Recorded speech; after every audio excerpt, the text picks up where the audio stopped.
우리 유 목사님 박수로 한번 격려하겠습니다. 고맙습니다. 네, 고맙습니다. 안녕하세요. 신앙놀이터 유주영 목사입니다. 한 주 만에 다시 인사를 드리네요. 사실 이번 주에도 여러 일들이 있었습니다.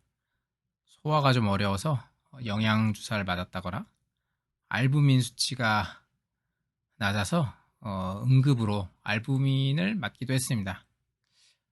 사실 이 부분도 나중에 도움이 되셨으면 해서 좀 나누고 싶긴 해요.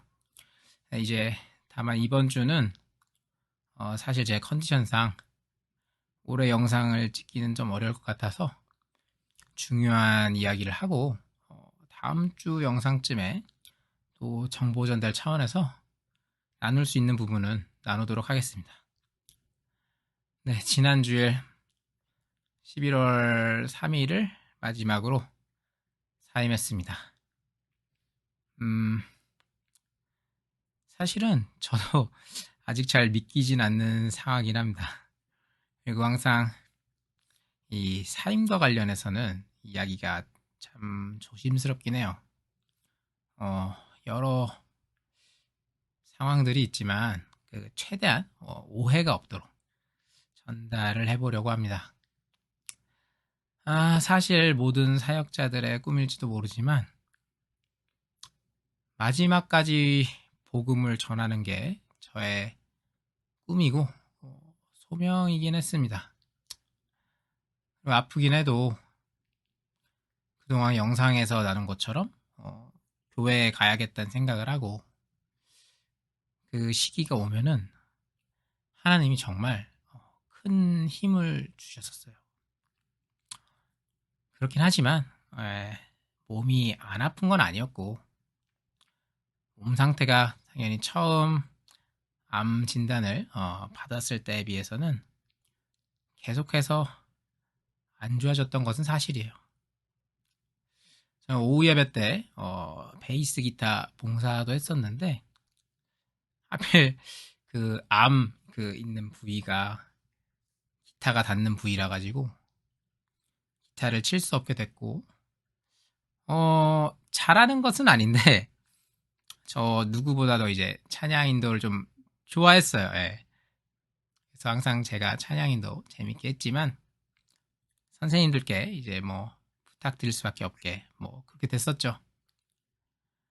솔직하게 이야기하면 나중에 뭐 이제 설교를 전하고 나서도 남몰래 막 화장실로 뛰어가서 토하거나 그럴 수밖에 없었던 때도 있었습니다.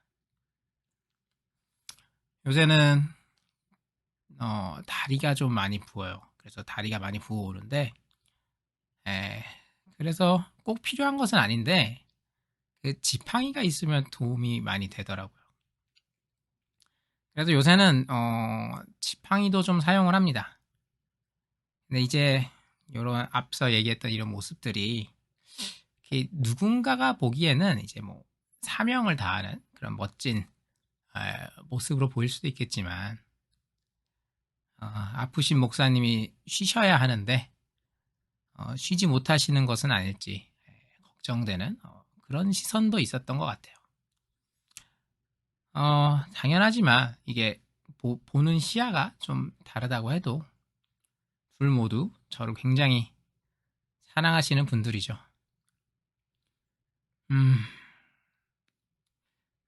지난 금요일에 금요 철야를 갔었고 교회에서 치료에 전념하셨으면 좋겠다는 이야기를 들었습니다. 제 소망도 있지만 교회의 입장도 이해가 가더라고요. 그래서 결국 사임하게 됐습니다. 아쉬움은 많이 남아요. 저 사역 되게 잘하거든요. 이렇게 말하면 좀 교만해 보일 수 있지만 지금까지는 사실 거의 사역을 실패한 적이 없었는데 사실은 이번에 제가 맡은 부서는 솔직하게 잘 안 됐었어요. 되게 힘들더라고요. 좀 특이한 환경인데 그 중고등부 친구들이 막 학원 가야 되고 이래서 교회 빠지고 이런 게 너무 좀 당연시되는 그런 분위기였어요. 근데 이제 몇 년 만에 처음으로 제가 이제 이렇게 아프고 그걸 나눈 뒤에는 부서도 부흥을 했었고 새 친구들도 늘어나고 아이들도 그 어느 때보다 진지하게 함께 예배하고 그런 분위기는 있었죠. 좀 많이 아쉬운 면도 있긴 합니다. 물론 이게 제가 뭐 교회에서 잘못을 해서 사임하거나 한 게 아니기 때문에 또 기회가 되면 교회에도 자주 놀러도 가고 도로도 갈 생각이에요. 제가 저희 교회 되게 좋아하거든요. 예, 우리 사역자분들 뭐 선생님, 장로님, 뭐 권사님 할 거 없이 교회가 저에게 진짜 아낌없이 사랑만 주셨어요. 굉장히 너무 너무 좋아하는 교회입니다. 에, 그래서 아쉽지만 어쨌든 저는 앞으로도 그 교회를 위해서 계속 기도할 생각입니다. 뭐 나중에 정말 기회가 되면은 이번에는 뭐 청년 자격으로 뭐 청년부 예배를 드리러 가거나 또 대예배 드리러 가서 또 좋은 예배자의 모습을 보여줄 수도 있겠죠.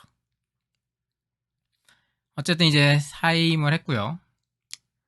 향후 계획에 대해서도 여러분과 좀 나눴으면 합니다. 일단은 한 달은 무조건 쉴 생각이에요. 예. 어쨌든 지금까지는 뭐 주일에 이렇게 쉬어본 적도 없고 주일에 어딜 돌아다닌다? 이거 굉장히 오랜만에 하는 신선한 경험일 것 같아요. 그래서 일단 어쨌든 한 달 온라인 예배 위주로 집에서 드리면서 치유에 집중하고 그 다음부터는 좀 가보고 싶었던 교회들 거기도 이제 가서 예배도 드려보고 할 생각입니다. 그리고 뭐 물고기가 헤엄치지 않을 수는 없겠죠. 제 삶에서 가장 고통스러웠던 때가 언제냐고 하면 사역 쉬던 때예요. 저는 그렇습니다. 정말 힘들었어요. 근데 뭐 지금 상태에서 다른 교회에 지원하는 것도 좀 민폐가 될 것 같고 다행히 이제는 그래도 신앙 놀이터라는 온라인 사역이 있으니까 여기에 집중해 볼 예정입니다. 본래는 암이 완전히 낫게 되면 시작하려고 했었는데 그 유튜브에 이제 넷플릭스 같은 구독 서비스 같은 것도 있어요. 그런 것도 좀 도입을 해서 신앙 놀이터라는 그 온라인의 교회를 한번 개척해 볼까 이렇게 생각하고 있습니다.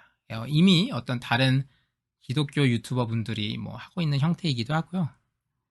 원래 제가 이 채널의 이름을 놀이터로 지은 이유가 있어요. 신앙 이야기도 좋은데 제가 또 세상 이야기도 좋아합니다. 원래 나중에는 뭐 일본 가요 같은 거 뭐 커버하면서 일본 선교의 한 도구로 사용되고 싶기도 했는데 뭐 여러 재밌는 시도도 해보고 싶고 역시 그러려면 다른 것보다 건강히 돌아와야겠죠. 제 아버지가 가장 좋아하시는 성경 말씀이 있습니다. 사람이 마음으로 자기의 길을 계획할지라도 그의 걸음을 인도하시는 이는 여호와이시니라.